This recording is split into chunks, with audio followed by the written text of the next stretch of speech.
Hello and welcome to Commerce Hero Live, brought to you by Commerce Hero. We don't have our, oh, you know what? It's not even showing me because I had it set to Brent. There you go. Now you can see me. I'm going to introduce my guest, Brent, in just a moment. But I was jealous of Brent's cool mug, and I haven't gotten my mug yet, so I just taped the business card to the cup. And, well, today... Today I'm joined by none other than Brent Peterson, the owner of Wagento and Enterprise Solutions Partner.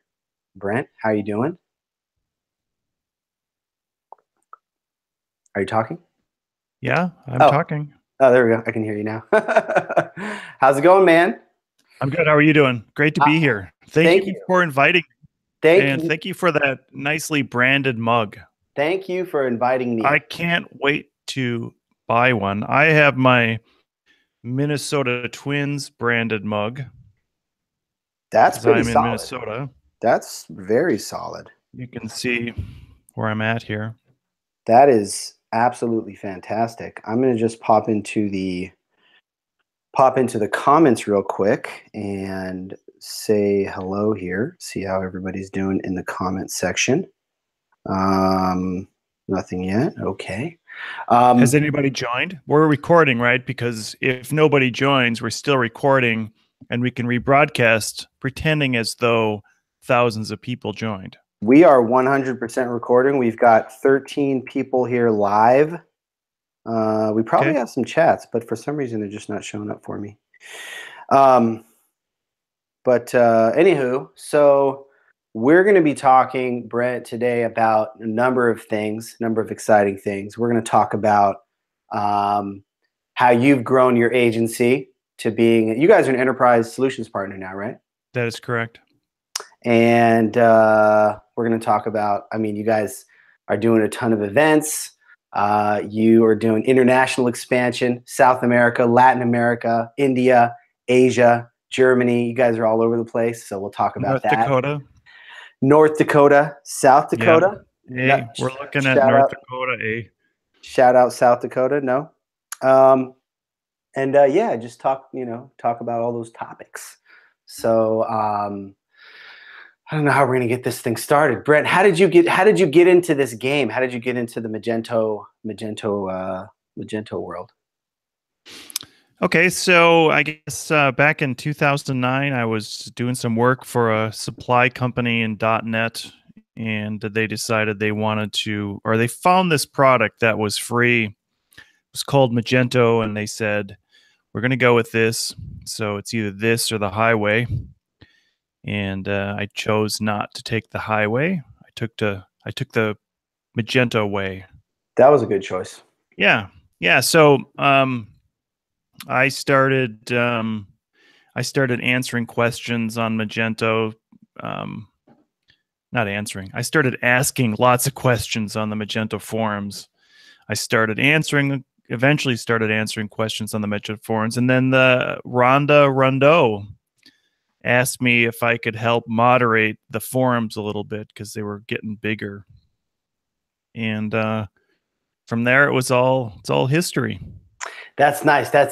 You're bringing back memories because I'm just remembering that's where I first ran across you, was the forums, the good old days. Yeah. So I think we met at the Magento Fabric in San Francisco. No. I missed that one. I didn't go to the Fabric or the first. I think the first one I went to was at the M, the first Imagine. I was a little bit late to the party.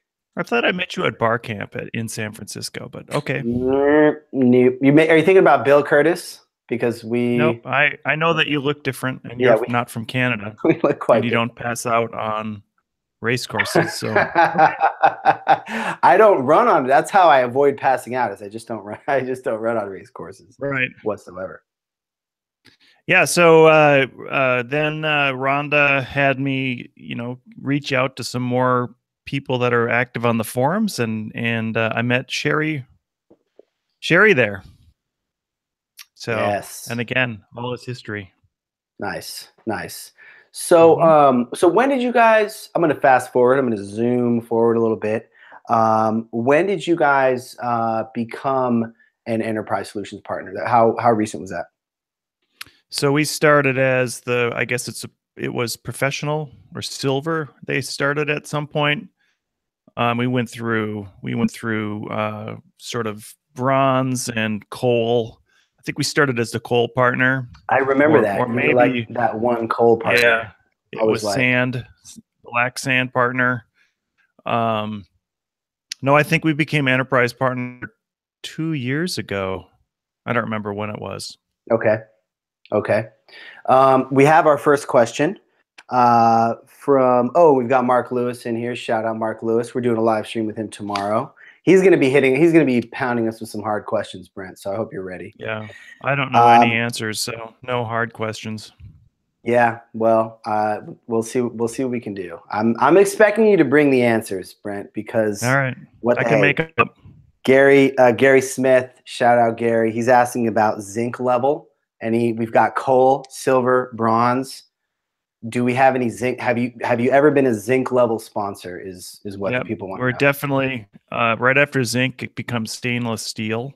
know. The funny thing So about stainless steel is it's anything but stainless. they made us a copper. We were a zinc plated copper partner in the beginning, Okay, and but we were kind of heavy wearing, so we went through that zinc right away and started turning green. So got it. That can be an issue. Well, we yeah, have our we first should. question from Sunir Shah, who runs the Cloud Software Association SaaS Partnership Network. Started the marketing teams at FreshBooks and Olark. It's pretty impressive. And he's asking a question. When you're recommending software to your clients, do you buy it for them, set it up for them? How do you bill for it? How do you juggle subscription billing of your client's software? So as an agency dealing with, for example, let's Mage Mail, just to throw one out top of mind. How do you set that up? How do you set up subscriptions? How do you deal with that kind of stuff for your clients? Yeah, for Mage Mail, we would introduce yourself in the past, or Eric now, or somebody at Mage Mail.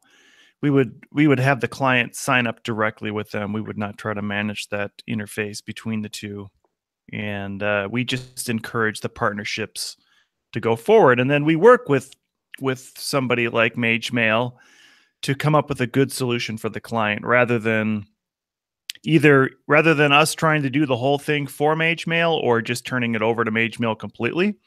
We would work with them as a partner, and so we could come up with a nice solution. And then in the future, we would work as a point person. So we wouldn't try to answer every question that Mage Mail can do, but we would at least field all those questions, Right. which would help us to get some knowledge or increase our knowledge about the product that we're talking about. Yeah, nice. I was talking to somebody yesterday who was saying something similar, that they don't sort of get involved in negotiations and things like that between the merchant and the extension companies. So that's probably a common stream. Mm-hmm. Well, cool. Thanks for that question, Sunir. Feel free, everybody, to throw in your questions. We'll jump right into them. So Brent, we're just jumping all over the place. Okay, we're talking about the sponsorship levels, how you got into the enterprise game, and we're just going to jump around. I hope that's okay. It's going to be a Okay. jumpy type interview. So you've been doing a lot of different events. What events do we have coming up? What are some of the recent ones, recent highlights? Talk to us about your event planning life. Yeah, so we did Mexico City, Mage Titans Mexico City back in March, which was a fantastic event. We had planned for 150 people. We had rented 150 chairs, and I'm going to say 7 to 14 days before the event, we had about 20 tickets sold. So again, everybody was getting a little nervous. I was getting a little nervous. We sold 200 tickets that next week. So it was just crazy. We had to get more chairs. Ooh. It was really a good event. Andrew Devlin was the keynote at the event. Yeah, it was really good. Mexico is a very up and coming market now, especially for Magento, and we're really excited about Mexico. The next event we did after Mage Titans in Mexico City was we did the Big Dam Run, which is a non-developer event. It is 100% running event or walking. You can walk, of course. Right. And I'll note that Philip Jackson came in second in the race, which is pretty fantastic. Not bad. Second place. I mean, how can you go wrong with that? Well, Out of 10,000 people. 10,000 people in the run. That's impressive. That's impressive for a conference that gets 2,000 or 3,000. I mean, I might have my numbers a little backwards there, but there was, it was the biggest run that we've ever done for Magento. Definitely. Nice. In Magento history. Now, we had about 185 people at that event. 185,000 people. Holy cow. Yep. No, but I mean, it's not that you single-handedly did it, but you've played a massive role in getting the Magento community like super into running, to the point where people like me that have jacked up ankles and can't run, if you'll indulge my whining, are like annoyed by it's like Magento is all about running all day, every day, 7 days a week. That's all we do. And you pretty much single-handedly did that. So that's impressive. Yeah, I would not agree with that. The Magento, there's been running in Magento since day one. Back in LA, I remember running with, I think Vinay was there. We went to, yeah. So that first Magento Imagine, we did a mage run. We've done a run in almost every single Magento event. So okay, it's always been there. I'm just very vocal about it. Okay, all right. Not taking credit. I can respect that. By the way, we have a YouTube Magento heavyweight has just entered the chat room. Max Pronko, 1,200 subscribers on YouTube, and apparently, hello, Max. There was a little bit of a beef that got started up on Twitter today. He was talking about you not answering his questions. I told him he hasn't answered my questions. A lot of questions have gone unanswered, and he says he has a question. He hasn't posted yet, but we do have a question from Mark Lewis, which I'm going to go ahead and jump into here. Can you describe what your typical client engagement looks like? A lot of one-off builds, maintenance work, any specialities? So we do take on maintenance work, just like I think any agency would do. And then I suppose 25% of our work would be new builds. And then those new builds would also then turn into maintenance work. Right. And so 25% new builds. Okay. And then any specialties as far as industry, anything else, type of business, B2B, B2C, P2P, any specialties? What is P2P? P2P, that's an inside joke. That's a reference to a tweet by Rebecca Brockton, which is like, well, all this talking about B2C and B2B, at the end of the day, it's person to person, so it's P2P. Got it. Okay. Yeah, I'm going to catch you up, Brent, because I didn't want to assume that on national TV. But, no, okay. This isn't that. This is international TV. First of all, I'm sorry, international TV. But yeah, you gotta read between the lines on Twitter. So yeah. So special. I mean, I guess we do a lot of integrations between third parties. So we launched we are the official module writer, or whatever you want to call it, for Zendesk. And we have a new PayPal subscription module coming out. So some of those back-end integrations from Magento to something we're working on. And then we're also working on some ESB stuff. So it doesn't have to, it's usually Magento to something with an ESB involved, the enterprise service bus. It doesn't have to be, it could be Magento to Magento, or it could be something to something. It just, that integration through an API. Could it be Magento to Brent? Doubtful, but yeah. Awesome. Could it be Magento to running? Yes, definitely we could do. Okay. We've got questions pouring in here. So by the way, Mark, let me know if that answered your question. I know Brent was a little bit light on details. But so let us know if that answered the question. If not, we'll prod him a little bit further for that. So question from Max. Pronko, again, YouTube heavyweight, 1,200 subscribers. Brent, how do you become a Magento master? I forgot to mention that in your intro. You are a Magento master.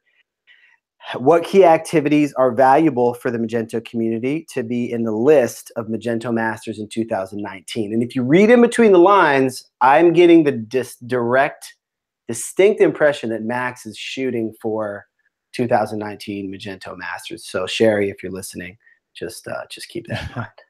Yeah, I have no idea what the formula is. I would say that, excuse me, the first thing is you shouldn't go at it by saying, I want to become a Magento master. Like, the underlying goal should be, I want to contribute to the Magento community. So if you start with that premise, hey, I want to contribute, then what follows from there will be all the things that will make a Magento master. Okay. Does that make sense? It does make sense. Okay, keep going. You shouldn't say, okay, I want to be a Magento master, so I have to do this. You should be doing this, and from there becomes a Magento master. It's kind of a backwards way to look at it. Yeah. So then the next step is pick something you're interested in, and Max is a perfect example of he should be a Magento master. I mean, he's contributing to the community. He's making these great videos all the time. He won an award last year for one of the for the Irish gift site. So there's a lot of reasons why he should be there. The particular formula, I don't know. I don't know what the formula is. I would just say contribute, be active, contribute to the community. I mean, there's all different ways to do that. And then help others. I mean, I think also helping others to succeed in whatever they're doing is a really big part of being a Magento master. I know this year, as Magento Masters, we're also going to start contributing to the Magento Association, which will be the kind of the new thing that will be part of Meet Magento. So as contributors to that, we'll be able to participate in what do we see from Meet Magento, what do we see from some of the community events that are happening, and what's important to the community. Okay.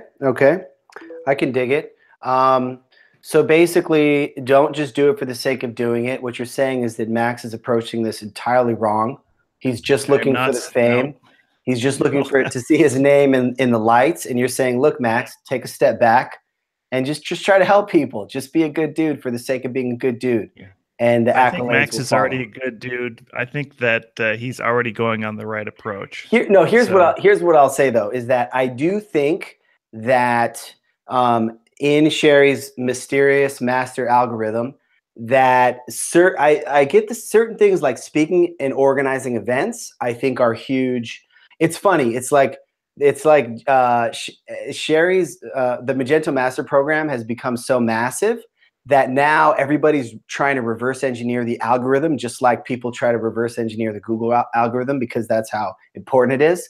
So I'm pretty sure that organizing conferences or events and speaking is a big part of the algorithm. I think like Max is actually a great example. I didn't even realize he had 1,200 subscribers. Like, that's pretty massive, and he's been doing this for a long time. I do think that things that are outside of the box a little bit of like speaking at events, organizing events, contributing open source, like I'd imagine that posting on YouTube and stuff like that is maybe not as highly weighted as maybe it could be or should be, or things like that. So that's I do think there are certain activities that are probably more likely to get you there. And but I totally understand what you're saying at the same time. Yeah, I mean, I feel like this conversation would be good if Sherry was involved. It probably would. Yeah, she could probably answer those questions much better than I could. Well, actually, but Sherry, the gauntlet has been thrown. We got to get you on here to discuss these things. We could probably even just loop her in on the fly. She wouldn't appreciate that though. But we'll do one of these with her. We'll dig into it. She's very good though at not leaking the details about it. Because yes. I understand why she can't leak the details. So I think that she would probably not want to give too many details. But at the end of the day, you're totally right. Just contribute, with that, whatever you're passionate about, whatever you're excited about, and you will be a Wagento master, guaranteed. Brent guaranteed it. Let's see. We got a ton of other questions pouring in. By the way, shout out to TJ in the house. Laura. Hello, TJ. Yes, Laura Falco. What's up, Laura? We're going to get you on a live stream pretty soon here. We got to figure that out. But her question is, how do you handle your crazy travel schedule? And by the way, shout out to Nitish Singh for joining. Good to have you, my friend. But how do you handle your crazy travel schedule? Hello, Laura. And by the way, Laura, I'm thinking about watching The Sopranos again, just so I can see your aunt. Her aunt is on The Sopranos? Edie Falco. What? It's an inside Falco joke. Never mind. Got it. By the way, I didn't mention this, but you are an expert in dad jokes. And that's everybody needs to know that, because you are probably the world's leading expert. Again, I would disagree with that. I mean, being a dad and having my kids tell me that my jokes, that I just have the worst jokes in the whole world. If that ranks highly on bad dad jokes, then yes, then I'm probably the winner, since nobody's ever laughed at anything I've ever said. I get your jokes. I get them. They take like a solid 7 seconds though. I have like a 7-second lag, and then I go, I see what you did there. Well, that's good, because usually I'm like, okay, that's a joke. Right. I'm explaining it, especially last year at Meet Wagento Germany. I'm just like, oh, let's loosen up the crowd a little bit, and everybody's just sitting there like this. Yeah. No, there's no loosening up of a German crowd. That does not exist. Maybe Jamie Foxx could pull it off. Jamie Foxx could loosen up any crowd in the known universe. But so you actually thought my screen was frozen there. That's what I thought, that my actual talk, the whole crowd got frozen. See, that was a good one. Yeah. So travel the key is, how do you what's the key? So I think the key is that you have to be able to work and travel. And I remember somebody out there said, or started tweeting about, he's very frustrated where people send back saying, I'll get back to you because I'm traveling right now. Do you remember that, Kalen? Wait, say it one more time. I was reading the comments and I totally missed that. I apologize.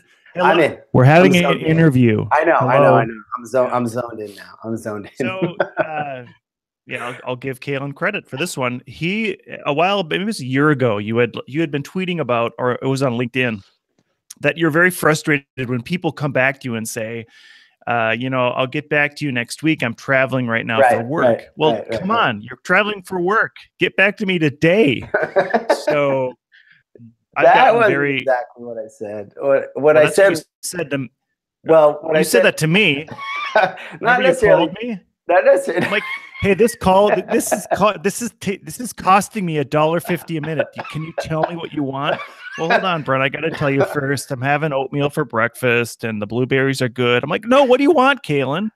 You don't remember that? None of these things happened. But what my point was, there was actually one person in particular that I was trying to get a hold of, and every time I tried to ask them about something, it was like, I'm busy. I'm at a conference. And the thing is that if you run a business, right, and there's people depending on you for business needs, and you're always traveling and you can never do them because I'm traveling, then you probably need either to delegate those responsibilities. My thing is just get back within one business. During this time at Imagine, I totally dropped the ball for 3 days on email. But that was kind of my point, is that if you're always traveling, you never do anything because you're always traveling, you probably need to delegate to someone. And then you hit me up, you're like, Kalen, that was so insightful. I really appreciate that. Yeah, I did. That was be full credit for you. Yeah, that was how I remember that going. All right, so let's get back on track here. We were talking about running, right? No. It's a joke. See what I did there? Travel. So again, I'm just going to go back that you need to be in communication. You need to tell people when you're not in communication, and then just get used to working in a hotel room. And I'm sure Ben Marks can certainly speak to this, that that pretend like your office goes with you. And I think it's easier for people if they're already working remote. Right. For us, the ways or for Wagento, having me person, it was extremely difficult. So if you have to be involved in the sales process or the sales side of it and keeping up with the sales side, if you are the only salesperson, the travel part makes it very difficult. But if I have somebody I can lean on from the sales side, and now we have a whole team that I can lean on. So I do very little work now. So basically, when I'm traveling, I've long suspected that you do very little work just in general, though, over the past several years. Yeah. So I mean, the first thing I do is I schedule out where I'm going to run and how far I'm going to run. Right. And then I do my run. Then I take a lot of pictures while I'm running. Brent, it's called there's an actual name for a running selfie. There's a specific angle which I believe that you own and I call it the Brent. And so you've actually coined a type of a selfie. Yeah. I don't know if we're helping Laura at all here. No, we're getting there, Laura. We're getting to believe you me, we're going to get to that answer here momentarily. I think Laura has a challenge that she has to be disengaged for, like 4 hours, and then she has a break, and then, because she's giving training, it's a little more difficult to keep up with things because you have to be so engaged in what you're doing. Mm-hmm. She can't just like say, wait with that question. I need to answer this email. Or in your case, would be, wait, I've got to post to LinkedIn or make a video. Right. Yeah, I mean, she's actually doing work is the point, right? Correct. Yeah. Okay. I have questions pouring in, but if there's anything else on that topic, travel schedule, sleeping, like I slept. Max should ask all of his questions as well. Okay. I don't want to be put on the, yeah. No, I'm sure Max is going to get him in. I haven't even scrolled down with the chat. I have to keep it scrolled up to the last question so that I don't lose track. So we might have 75 questions queued up right now. It's entirely possible. But yeah, anything around, like I slept really bad this year at Imagine. The air was really dry and stuff. So any tips on sleeping, any other general travel tips? We want to make sure Laura's question is answered to her satisfaction. I'm pretty sure that has nothing to do with how you slept. Okay. Her question had nothing to do with how you slept. No, but she said, how do you manage your travel schedule? Sleeping is part of that, right? Sleep management. Is that sure? Yeah, I mean, I guess the big thing I do is I go to sleep. Got it. Yeah. I don't sit up and party. You don't party? Come on. I mean, come to think of it, I don't party that much. Yeah, come to think of it, I don't ever see you at like the after parties at Imagine. I was at the after party this year. I've been at every after party. Okay, well then we just run in different circles. See, I'm not in that enterprise solutions partner crowd just quite yet, so that's probably why we're not in the same after parties. Right. I'm not in your crowd, you mean? Well, we're not in each other's crowd. Cool crowd. Yeah. Yeah. So, all right. I think, Laura, let us know if we answered that question to your satisfaction. If not, again, I will poke and prod Brent. But Eric Bullen here in the house with Mage Mail, the much better version of me, replaced me at the helm at Mage Mail. He actually, I didn't realize this. He said he's German. He said to tell a joke, try him. He's German. But that I don't. He has a very good sense of humor, though. Yeah. So I'm not even sure I believe that. Yeah, Eric smiles. That is one step forward. So I will consider that. If he's German, yeah, that's a victory for me because I've said a joke to him and he kind of like the corner of his mouth went like this. Yeah, went up in that general direction. And then he turned around and walked away. And just walked away. Didn't even. Yeah. Mm-hmm. Yeah, that's tough. That's rough when people just walk away. Speaking of just walking away, hey, we got Damian Culota, also a Wagento master. Hola, ¿cómo estás? Hola. Hey, let's do this whole thing in Spanish. Let's just convert this over. Damian, gracias por estar con nosotros. Also a Magento master. Huge shout out. Going on a live stream too, buddy. We're going to get you on a live stream for sure. So thanks for joining. Also, Alan McGregor. Alan McGregor also doing a live stream this week. Can't remember which day. We're going to talk about his move from DMAC to Browse. So I have some kind of a product company or something like that. Marketplace, I think. Yeah, it was like a marketplace. How do you pronounce DMAC? Because I've was talking to Philip about this, and we were not on the same page. He pronounced it DMAC, DMAC. There's a lot of. I guess does it really matter right now? Maybe not right now. I mean, but we should, like, how do you say Lafroig? Right. Or Lagavulin. Exactly. Are those the Those are the rooms at Imagine, right? No, those are whiskeys, but okay. Whatever. Oh, okay. Let's just keep moving. Sorry, I'm not a big whiskey drinker. Who else? Dude, a lot of shout outs. Max said that it's a Ukrainian way of joking. So which one is making me feel guilty about answering his questions? I think so. And he also put the 3 closing parentheses at the end of his thing, which he does a lot. And I don't know what that means. So Max, if you could tell me what that means, I'm really curious what those 3 parentheses are. We've also got Jason Cochran in the house, who's the head of the Magento marketplace. And we're doing a live stream with him this week too. Wow. And he said magnesium. I think he was referring back to the partnership levels. Zinc, magnesium. Have you ever been a magnesium level partner? Well, I mean, we participated in the launch of the very first Magento marketplace on Magento. Okay. And that's when they bumped after that launch. Yeah, we became a water partner. A water partner. The basic elements, or hydrogen. I can't remember which one they gave us. Hydrogen. Okay. I can't tell if you're joking. We were so gassy. You were so gassy. Yeah. Okay. That's not going in. We'll move on now after that to that one. That one okay. Really went nowhere.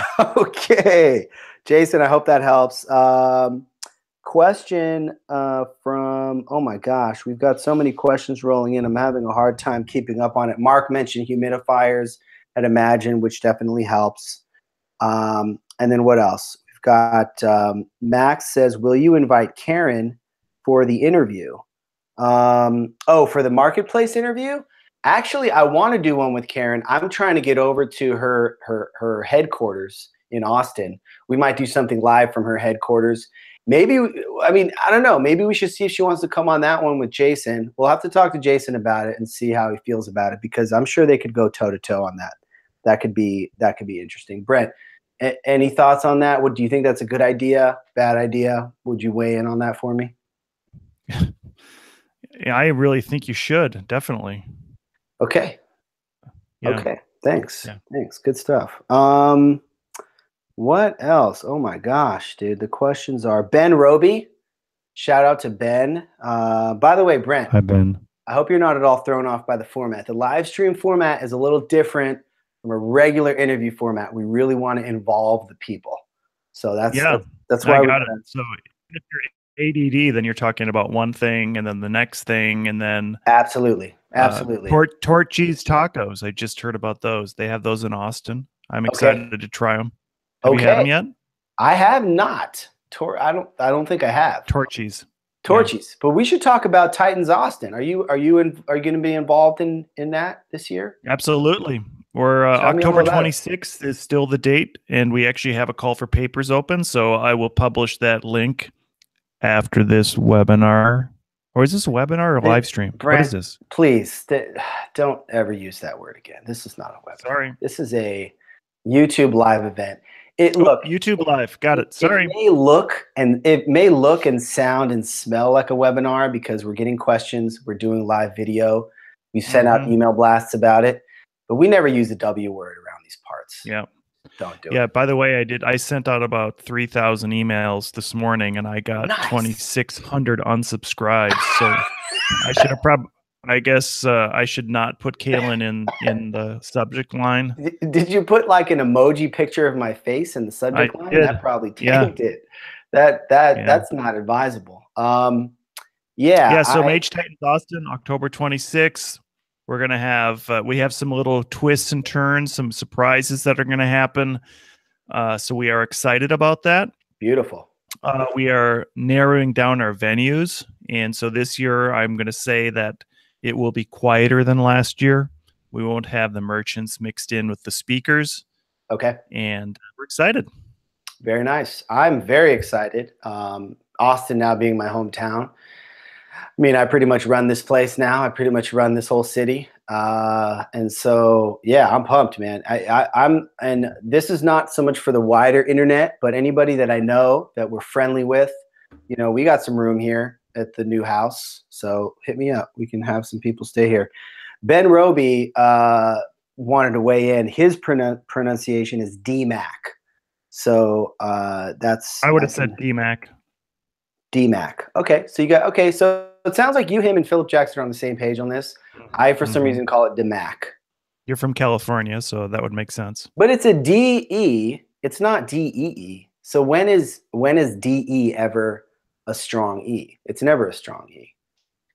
I don't know. I don't know. We're closer to Canada than you. That's true. Yeah. So I guess you're the authority on it. And Philip did. His band toured in Fargo and places close. So got it. I feel like his authority is much better. Okay. Well. All right. I'll accept it. I'll accept the L on that one. Eric says he could never replace me. Not true. Not true. Literally have. And let's see. Mark Lewis question. Okay. We've got another question. Another question here that came in. What have been the biggest challenges of expanding to an international market? Culture. Definitely culture. Like different cultures have different ways of working. So melding those cultures together and then and trying to get everybody to kind of see a single point has been the biggest challenge by far. Harder than anything else. Got it. You're giving very brief, concise answers. I like it. We generally want to spread these answers out a little bit, because I'll let you insight into a little pro hack for YouTube is that if we increase the watch time, we get more views, we get more YouTube juice. And that means more dollar bills for everybody. So no, culture, that makes. I'm assuming that you have plenty of questions for the next 20 minutes. We just might. I don't want to get to the end of it, because it's always nice to be able to say we have so many questions left. If I get to the end of the questions, it's kind of like, it's a buzzkill. But no, that makes sense on culture. I mean, so I'm interested actually. Because you've gone into, what are the countries you've gone into? Mexico, India. If you list them out, Bolivia. Mm-hmm. Just those three? Yes. There's those three. And we're also in the United States of America. United States of America. I've heard of that. I've heard of that country as well. Yeah. We are 14 hours north of you on Interstate 35. Are you right off of the 35? Yes. That's it's not fantastic. The 35 here. It's Interstate 35. But yeah, we are right here. Okay. My apologies. They don't even say the 35 in Austin. They just say Interstate 35. That's such a long way to say it. Why not just say the 35? It's so much. Is that? Have you heard anybody in Austin say that? I think I have, unless I'm just imagining it. I don't think I've ever heard anybody say interstate, unless it's such a formal. We don't say that either, but just so you understand that it's not, Highway 35 or something. Okay. But all right. So you don't call it interstate. What do you call it exactly? Our splits, we have a 35 west and a 35 east, so we call it 35. We're in the west side of town, so 35W. Everybody knows what 35W is. Got it. Because over here at 35, this is much more information anybody ever wanted about the 35, but does it go north and south over, or does it go kind of diagonal? When was the last time you looked at your map? That's what I want to know. It's been a little while. So, it goes to Mexico. Mm-hmm. The Interstate 35 ends at Mexico, and then it goes all the way to Duluth, Minnesota. Okay. So you figure out if that's north or south or east or west. But I'm you going to said, leave it there. okay, I'm going to drop this topic This because is like some suspense. tune in to tomorrow's daily stream to find out if Kalen figures out which direction the I-35 goes. You know that odd numbered interstates go north and south, and even interstates go east and west. That's right. I always forget that. So that's I the always first forget that. one. Got Yep. it. And then the ones that go north by northeast, Okay. those are the ones that are neither even nor odd. Nice. Nice. So they're neither even nor odd. Is that like a It's a is that thinking like joke. That's a thinking joke. That's a thinking person's joke. And this is where most of the people drop off the webinar. Oh no, the webinar is going unbelievably strong. I'm sorry, live YouTube live broadcast. The YouTube live. Yeah, we don't use a W word. So Adolfo Agassi said, nice Spanish accent. Thank you so much. Muchísimas gracias. Yeah, you're much better than me. Okay, sure. No, I'm just But kidding. you can't answer the questions out loud without saying what the question is. I can't answer the question out loud. No, I just heard you say, yeah, sure, okay. Okay. Keep going. Okay, all right. Eric, we've got Eric Heilman in the house. What's up, Eric? Hi, my Eric. main dude. By the way, his live stream last week crushed, mostly because of his email. No, I'm just kidding. He was laughing about the thing about the room names at Imagine. And then what else do we got here? The more, okay, Ben's explaining what the parentheses are. The more parentheses, the more smiling. I don't get it. Jason Cochran wanted to clarify he's the head of engineering for Magento Marketplace, not the head of Magento Marketplace. So thank you for that clarification. Brent, question from Max. Here it comes. The hard-hitting questions from Max Pronko. Max, the big dog Pronko. What was your biggest mistake while building Wagento, while building your company? What advice can you give on mistakes to avoid? When you when you are going into another country, make sure you know the people you're going there with. So you have to trust people on the ground, and make sure you get to know them before you start paying rent and salaries and stuff. Like, there's going to be one key player in that place. So that person is the person that you're going to, that's the person you're going to be with all the time. So it's essentially like a partnership. So get to know that. Before you start and spend all that money to do that expansion, make sure you know what you're getting yourself into. I'm going to leave it as vague as that. Very concise. Brent, you got to work with me. You got to flesh these answers out a little bit, man. This is what the people are here for. They want to know about what was your biggest mistake? You kind of danced around it a little bit, but what if you could flesh that out a little bit? What was your biggest mistake? I mean, I think certainly we've tried other markets and getting into another market without a lot of, I think it all comes down to people, right? So if the people aren't going to be in your culture, my biggest mistake is not knowing how those people fit into our culture. So now when we hire somebody, we would look for that person to meet some of our core values. So community would be one of our core values. Communication would be a core value. Integrity be a core value. As long as, if they meet our core values, then it's going to be we'll have much more success when doing that. I guess it is a really broad topic. Like, what is my biggest mistake? I mean, I've made so many mistakes that I can't pick just one. Numerous. I think it's much easier to just say, to kind of pick that one. How's that? Okay. I'll take it. Very good. I mean, I can imagine how getting into a new market, there's like you said, there's language barrier, cultural barrier, and you're trying to figure out if you really share values, if you can really trust this person. What type of person do you hire first? Do you hire sales? Do you hire development dev lead? Is there any pattern there to kind of who that first hire is? Yeah, I would never hire a salesperson first. So I think management is probably the most important thing to handle to hire first, a manager and a developer. And since the reason we go into a market is we want to be active in that market. So, for example, in Mexico, most of our new sales are coming out of Mexico now. So it's important to have a manager who can speak Spanish and the developers who can speak Spanish. So the manager also then would have to take care of some of those in-country things that have to happen, or at least attend to them. So having somebody that can kind of put on both hats and do those things is important. And then sales would be kind of secondary.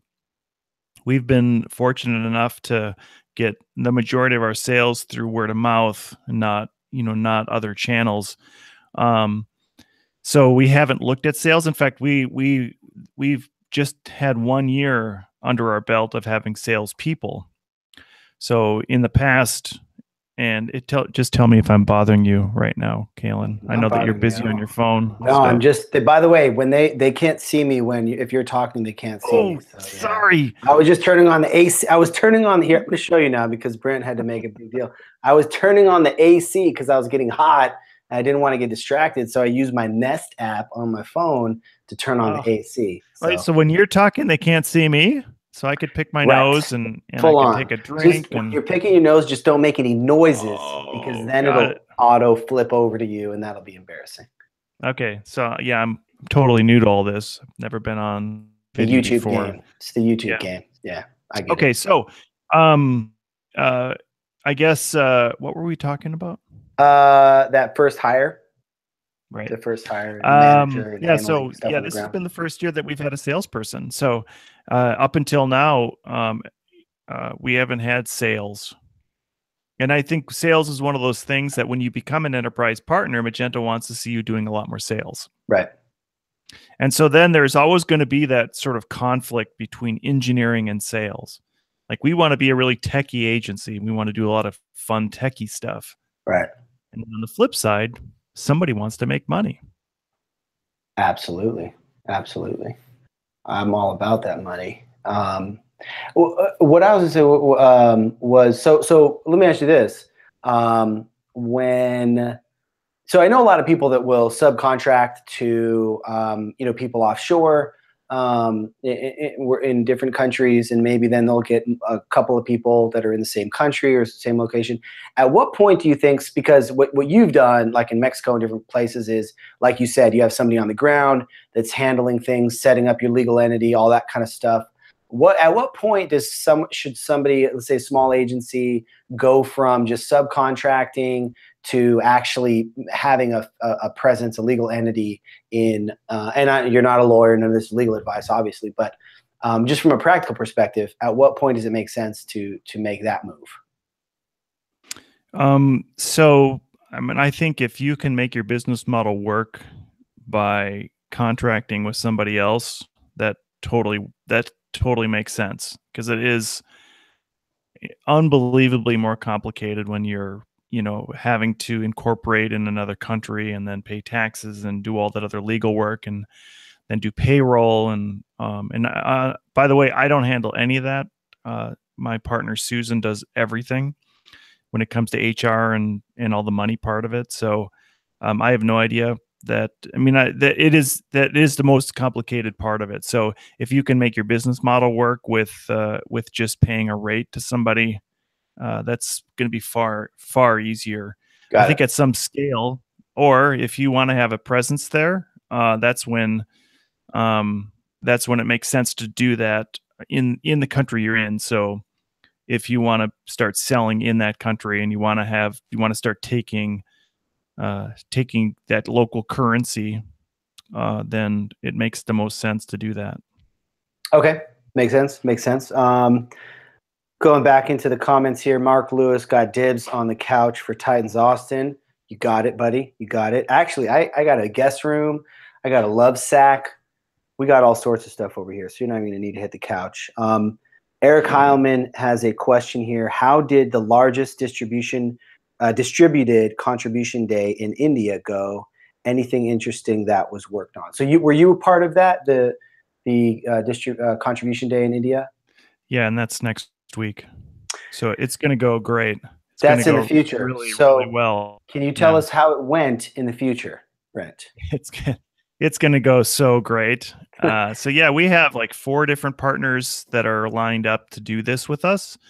And we are picking, the Indian daytime to do it. Vijay Galani, who is our VP of development and a Magento U trainer, is organizing that entire thing and taking on that entire workload of making sure that that's successful. Okay. So, but for Eric, I will tell him how it goes. No, but wasn't there a contribution related to the was it Magento Live India? Yeah, for we did a contribution day at Meet Magento India back in January, and we had rented a room at the Courtyard by Marriott, and we had 60 spots, and I think we sold that room out just instantly. Waiting list. Nice. It was really good. Yeah, and I can't remember how many pull requests they did, but it was also the pull requests, however they do the numbers side of things, the numbers side was very good. And if anybody's interested, we could post some statistics on this next one coming up. Nice. So that I know the partners, and it's May 19th, by the way, so everybody's clear. There you go. And it's Wagento, DC Cap, NetMarts, and Apps Connect are the 4 partners right now. And I think VJ told me this morning there was another partner that wants to become involved. This is a 100% community organized event with Magento partners banding together to do a contribution day in India. And it was the brainchild of Vijay Galani. Nice, man. And Vijay is your basically your manager in for your team in is it Ahmedabad? Ahmedabad, yeah. So Vijay does he runs the office, he does Magento U training, he does some sales, he does just about everything. Nice. Yeah, he'd be a good interview. Okay, Vijay, you're coming up. You're coming up next. Jason's also making fun of me about saying the 35, so that's a confirmation. Laura's saying that that's a California thing. So Ben is confirming, Ben Roby, all the coolest Magento people live on the I-35, Kansas City and Des Moines as well. They don't say the Live 35. It's just I-35. Okay, I'm literally reading his comment, and he is a native Des Moinesian or Kansas Cityan, one of the two. And he said the 35. Yeah, he said the 35. So it is what it is. Jason is throwing out a t-shirt idea, neither even nor odd. I like that. I can go with that. You remember your joke about neither even nor odd? Yep. Yeah, there's comments where they're a little bit lagging. This is a good question. So you mentioned that you need to find someone that, by the way, quick question. Do you have a hard stop in 7 minutes, or can my next meeting is with Eric from Mage Mail. Okay. So if he's still listening, if he gives permission to go over, yes. If not, then I'm getting off to talk to Eric. Beautiful. Okay, no offense. Eric owns Mage Mail now, and you don't, so I'm going to talk to him. I understand. Okay. Well, we'll keep going, and we'll see if we get permission to continue. If not, we'll have a hard stop, and we'll kill our watch time metrics on this video, but that's fine. You mentioned, when you find that person on the ground, when you're expanding internationally, you want to make sure that they have alignment with your core values. And Mark is asking, what are your core values? You mentioned community, integrity, but if you could flesh that out, what are Wagento's core values? Yeah, so community, and so I think community would be the most important one that we'd put at the top of our list. I would like everybody. I would like everybody in the company aligned around what do we stand for, or even more like how did we get to where we're at. And I think we in the very beginning took the approach that we weren't going to be one of these heavy selling heavy selling agencies that has a whole team of Magento salespeople that are just selling solutions. So we took the grassroots idea where we're going to start from the bottom, or the community, and we literally started from the bottom because we came from Microsoft. Ding ding. Sorry, no, that's only a joke. I like Microsoft. That Never was mind. cold. That was harsh. I mean, just on a tangent. So I was doing .NET development back in the 90s and early 2000s. And, the idea of sharing your code with somebody was like, no, this is my code. You're not getting this code. It's mine. Right. So that whole open source thing is so foreign, or was so foreign, that it's very refreshing. So community is our core, like our top core value. The next one would be integrity, or integrity should be above community, but integrity would be another one that I would put up there. Communication would be the most, another very important one. And I would say communication, starting with our team. So if we communicate well as an internal team, we are then by default going to communicate well to our clients. So if you've ever heard one of my talks about client engagement and client success, I am consistently talking about how important it is to communicate with your client often, all the time, relentlessly. So communication would be the next one that I would put up there. Team. So team would be another one that's very important. And, I think recently we had a consultant in that said maybe we should combine team and community. So I might do that. And then finally, the one I've added is planning. I think that for the longest time we were reactive, and instead of being so reactive, it's going to help everybody to plan everything. So, I think what we've learned in our events is that you can't have a successful event if you just decide to do an event and then make that event public. So, for example, if somebody wanted to do a live YouTube show or whatever, maybe Sunday afternoon's not the best time to say, hey, do you want to do this? Can you get a email together and can you mass blast it for Monday morning? Sometimes it's better to be ahead of things and planning it out. By the way, Alan McGregor said, this is the best stream ever. Brent is trolling Kalen on every opportunity, which you are, and I appreciate. No, but on those core values, that was good because you explained them pretty well. And I think that's one of the keys of having those core values, is that you can explain them clearly and consistently, like at the drop of the hat. So I think if I wouldn't have done that, you would have said, Brent, we still have like 2 minutes left. Can you go in depth a little bit more on your core values? You're starting to pick it up. I like it. You're starting to understand the YouTube game. And so question from Adolfo. Brent, how do you get to know new culture? So you talked about getting into international expansion and the culture barrier. How do you get to know new cultures? How much time do you spend? How do you approach new people? Do you have a system or a technique, the Peterson technique for learning new cultures? Break it down. I think you have to spend time there. The more time that you spend, the more you're going to learn about the culture. You're never going to learn about the culture sitting. I can't sit here in Minnesota and learn about some culture across the world. So going there is the number one thing. So then the downside is if your team in your local office is not strong enough to go on without you, that whole travel and how do you manage that part falls apart. So, I guess I learn it by going there. My challenge has always been language. I'm very poor at language. I speak 3 languages. Okay. I speak American English, Canadian English, and English. So outside of those 3 languages, I struggle. I guess I understand about 52% of the Spanish that I hear. Okay. So that means I lose half the conversation. Yeah, I can see that, and it must be hard to get those dad jokes to land when you're only understanding 52%. Yeah, I do. I work on my Spanish. I do Duolingo. I've done it every day for the last like 470 or 425 days.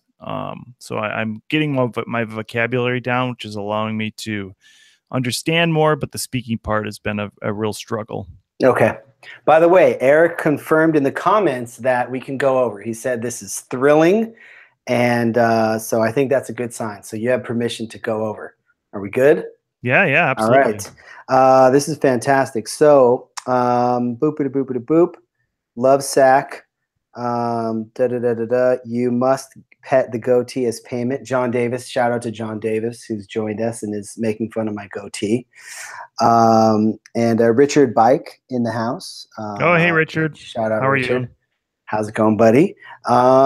It's funny when I first Richard's Twitter picture is it's his face, but it's like there's some filter to it, so it's kind of faded. And so when I met him at an LA meetup, and I didn't even realize I was meeting him because of his Twitter thing, which happens to me too, because I have an illustrated thing that looks nothing like my actual face anymore. And so I have that issue too. But so shout out to Richard. Eric said the meetups in India are blowing up. They're now the largest, if I recall. Is that true? Are the meetups? Yeah. We organized the meetup in Ahmedabad, where our office is, and we're struggling with having enough space to put people, and then if we can't, we have to rent somewhere bigger. So I know Eric has been helpful.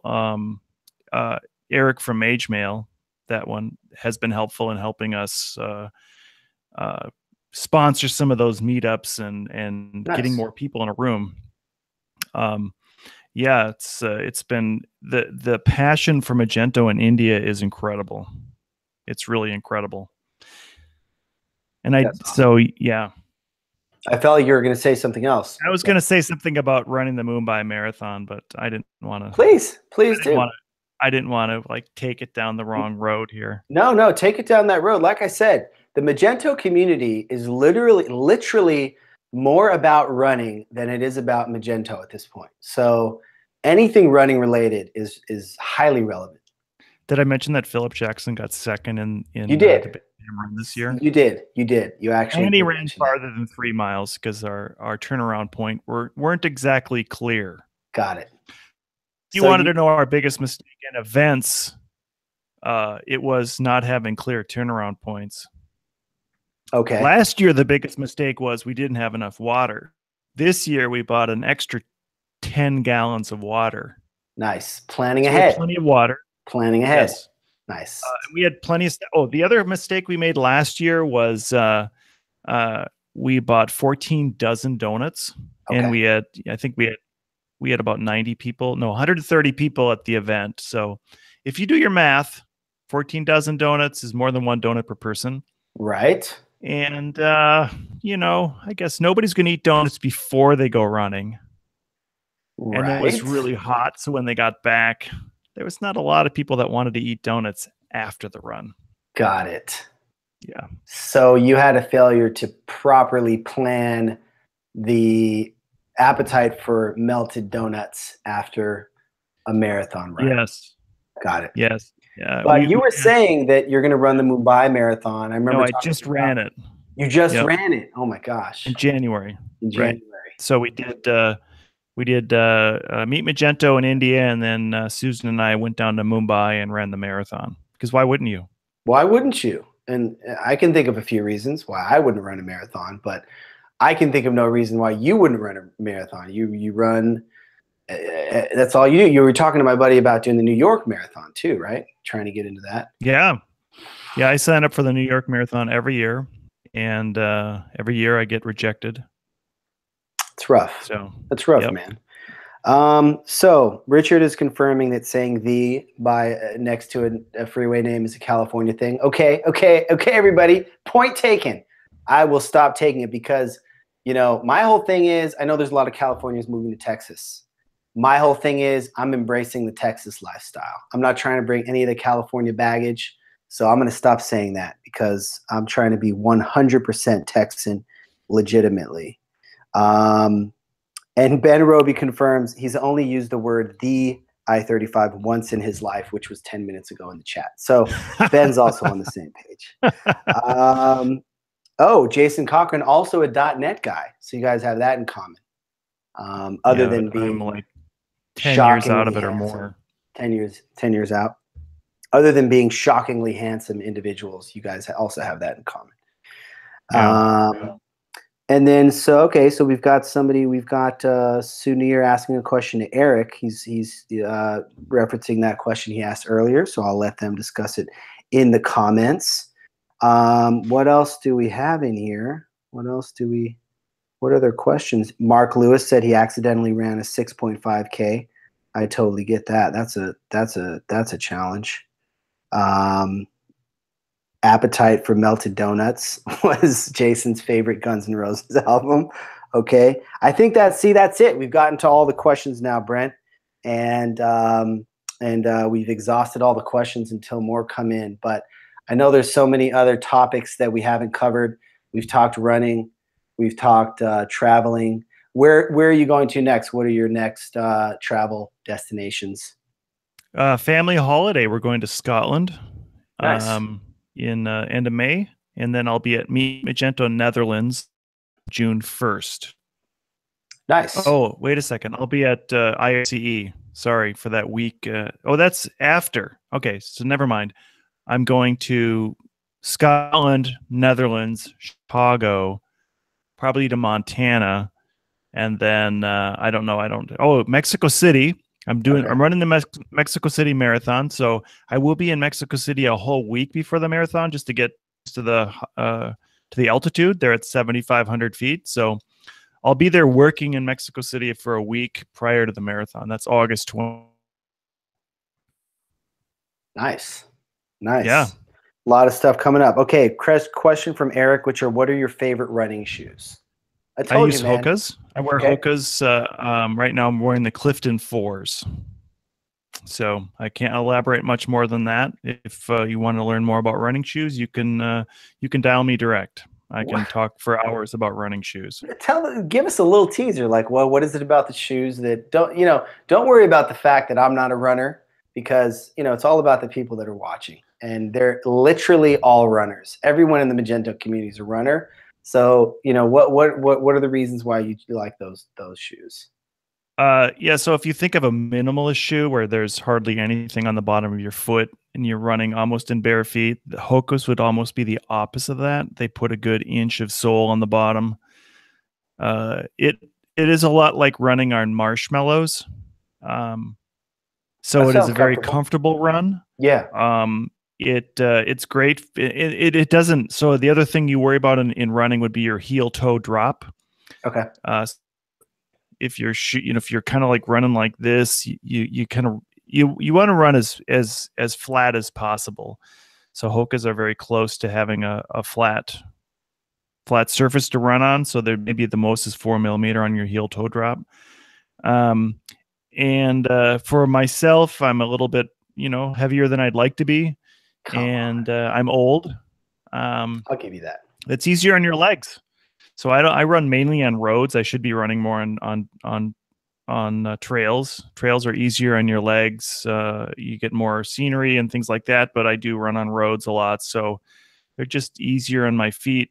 I've had every single injury from for my toes all the way up my legs to my hips. So you name it, I've had the injury.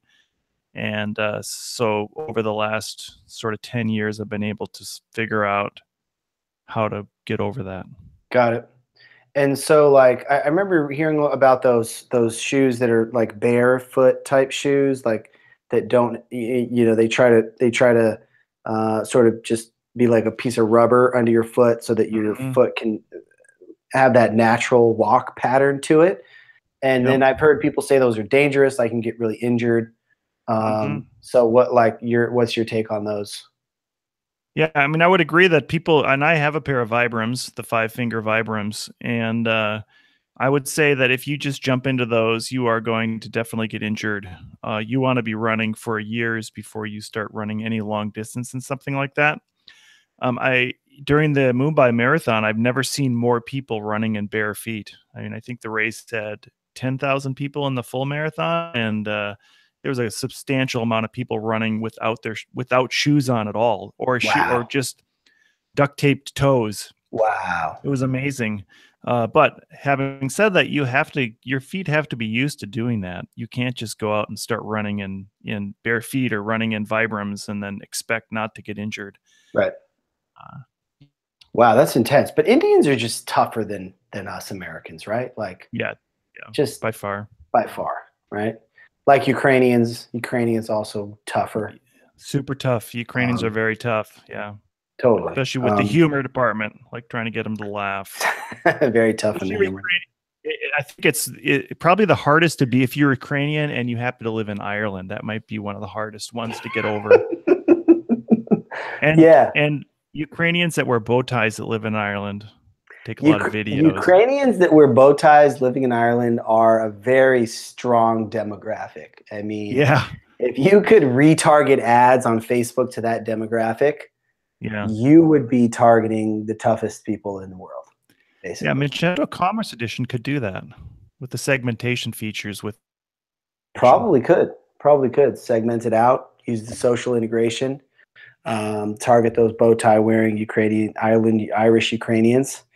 By the way, Jason has confirmed that Karen and him and I should join the stream from the same location to talk about Marketplace, kind of like the Magento version of Between Two Ferns. I feel like I'm not getting that reference, but Jason makes a lot of references. He's a lot smarter than I am, so I don't always get all of his references. But that sounds like that'll be fun. I don't know if you think that'll be fun, but I think that'll be. I think it's going to be great. I look forward to it. I think that'll be cool. Okay, so good stuff on the shoes. We've talked about where you're traveling to next. What are you guys working on? You mentioned payment integrations, Zendesk, a lot of backend payment integrations. Anything interesting you guys are working on or projects in the pipeline right now? We've got some order management, Magento order management projects we're working on, which are exciting. Have you done an order management, or is this your first one? Second one. Oh, nice. I'm really curious about the whole order management thing, actually. Okay. It's more about inventory aggregation, but we can talk about that at another date. We can talk about it at this date too, if you want. You can demonstrate your expertise around order management, get you some clients, get you some leads. Yeah. All right. Because I know that. Yeah. Okay. We don't have to if you don't want to. Almost inserted sarcasm. I'm gonna do that. But so what were some of the use cases or features in the last implementation you did, or in the one coming up? Because I've heard a lot of people talk about order management that are really excited about it, and I don't know enough about it to really have any idea what anyone's talking about. So explain it. Yeah, I can understand it on a really high level, but like a medium level, I'd like to understand it on a medium level. On a medium rare. Yeah, so I mean, the first thing, order management, it's multiple channels feeding to one place that allows you to have all your orders in the same place to manage your orders there, right? So if you could have Shopify, you could have Magento, you could have BigCommerce, you could have Magento Community, and you could have a POS and all these other things that are feeding into this one place that then you could manage all your orders in that place. Now, your orders can fulfill from multiple places as well. So you can have some rules in your order management portal. It's not really a portable, whatever, your order management system that would allow you to fulfill out to multiple fulfillment locations.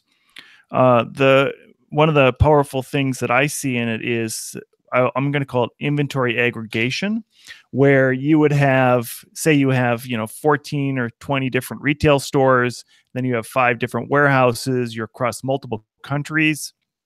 You can create rules that would allow those items to, well, number one, you could show Magento different inventory across all those different stores. You can fulfill, or you can even, you can purchase and pick up. So click and pick up from each of those, say, retail locations. Mm-hmm. You could set safeties. So say you have 20 different stores. Each store has 10 of the thing that you're selling. Maybe it's a Commerce Hero mug you're selling at every one of your Commerce Hero retail stores. Yeah. And but you want to make sure you have 2 on the shelf at all times. And so you don't want Magento to sell all your product from every single retail store. So you can set a safety at each of those places as well that would allow you to sell across all your channels, but keep some items in stock. You could also say, okay, I don't want to sell if I'm selling Ukrainian Irish sausages. Maybe you don't want all of those to get sold from your Irish Commerce Hero store, Right. because there's somebody in Ireland that's probably going to buy up all your Ukrainian Irish sausage. So you're not going to let the Ukrainian Irish sausages sell into another market.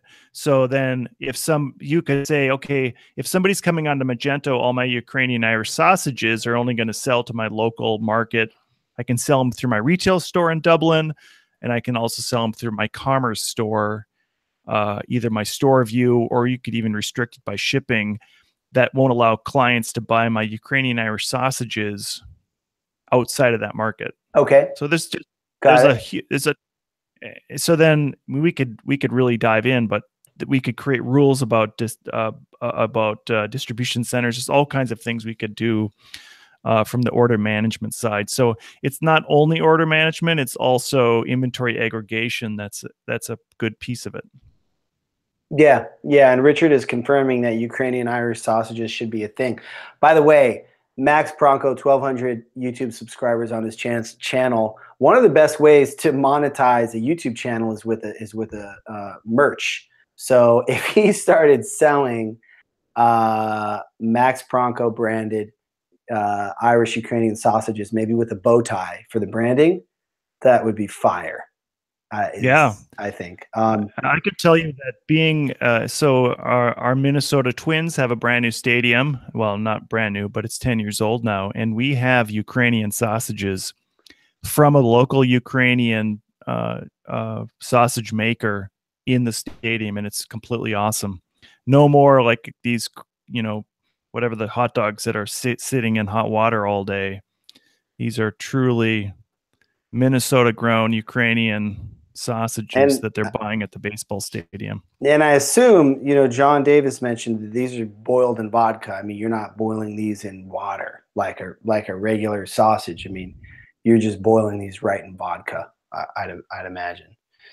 Yeah, that's probably something more for Max. And I think that as we get a little more sophisticated, some people put those on a grill rather than just boil them. Yeah. I mean, I know that especially in Ireland, you're probably going to boil everything. And I've never had a better New York strip than the boiled New York strip that I had in Dublin that one time. By the way, Max is the one that served it to me. So if it wasn't for the 2 or 3 liters of vodka he gave me, I would remember what it tasted like. No, but so on the order management stuff, so all those specific features you mentioned, what I'm curious about, because I don't know too much about the space. I know there's this ties into ERPs. There's a lot of tools, existing tools in this space. What's the difference between the Magento orders management solution, other than I'm assuming mostly it'll have to do with tighter integration in Magento, but like, what's an example of, other tools that could do some of those things you're mentioning, and what Magento allows you to do? Is it a lot better? Is it pretty similar? How does it compare to the other things people are using to do those things right now with other tools? I mean, tools within Magento, or another, like an ERP or WMS or something? Yeah, like whatever WMS or whatever people are using currently to manage and solve those types of problems. How is Magento's order management different from those other options? Well, order management is a tool in itself. So there are other platforms that make order management products. So Magento would replace that or compete with that, and far surpass it in features. If you don't have a product like that, I suppose a lot of those rules would be built into Magento itself. So, if you think about how you're going to drop ship items, some of those drop shipping rules that you're built in into Magento would happen in the Magento side before it even gets to an order management side. What you give up there is the multiple channels that you can have. So if you're trying to hold all those rules inside of Magento, then it's harder to have multiple instances running outside of Magento that would handle those same rules. Right. No, I get that. But like for the merchant that's already using some other set of tools for those things, how is Magento's offering? Like you mentioned, it's more feature rich, but if you were to give specific examples of where it's different. I know I'm digging deep now. I'm digging deep into some specific questions you might not have top of mind, but that's what I wondered. So I mean, here's a good use case. If you have a client that has multiple store views, so maybe they have a couple different brands, but they're running it all out of the same instance of Magento. So that's one way that you get around having to have filtered multiple orders into one place. Yeah. Well, now you're a merchant. You have 10 store views. Suddenly, you want to open up your channel to China, and China's going to want behind the firewall. So you want to be behind the Chinese firewall. It would be much easier to spin up a new version of Magento, having its own store and own instance running, rather than trying to have another store view outside of Magento. Then if you've done that, now you can have your own individual instance of Magento running. Everything could be filtered down into OMS and then fulfilled through multiple warehouse locations. So that's one example of how it would be able to do that. Okay. Good stuff. I'm always looking to learn more about the different product offerings that I don't have any experience with, so that's helpful. Well, Brent, this has been a fantastic live stream. In Eric's Bullen's words, thrilling. And I agree. I've had a great time. I've thoroughly enjoyed myself. Anything else we haven't covered? Anything else you want to talk about? Anything that you want to plug or mention? The floor is yours. Sure. Big Damn Run is May 12th, 2019 in Las Vegas. We are going to have some very exciting new things next year. Susan has also said we have to put a cap on it. So she's not giving me the unlimited amount of people that we can have at the event. So when we put out signups, then I would say sign up. Okay. There will be some form of Meet Magento in India. It'll probably be first quarter, but I haven't completely. I can neither confirm nor deny that statement. That'll be first quarter of 2019. And then we do have Mage Titans coming up in Texas in October. I'm so excited about that last one. Well, thanks again for joining. Thanks everybody for listening. If you haven't subscribed to the YouTube channel yet, I would love you forever for subscribing. And if you have any ideas for topics, people that you'd like to see here, the plan is to continue doing these daily unless I get completely burnt out after this week. I did 5 last week, every day of the week, got 5 every day of this week. So we'll see if we can keep up that pace. But let me know if there's anything you'd like to hear about. And thanks so much for joining. Looking forward to seeing you tomorrow at the same time, 1 p.m. Eastern, 12 p.m. Central, 10 a.m. Pacific. We're going to have Mark Lewis on talking about running an agency, scaling from being a freelancer to being an agency. Has some really interesting stuff to talk about. Brent, thank you so much. And we will see you guys on the other side. Thank you.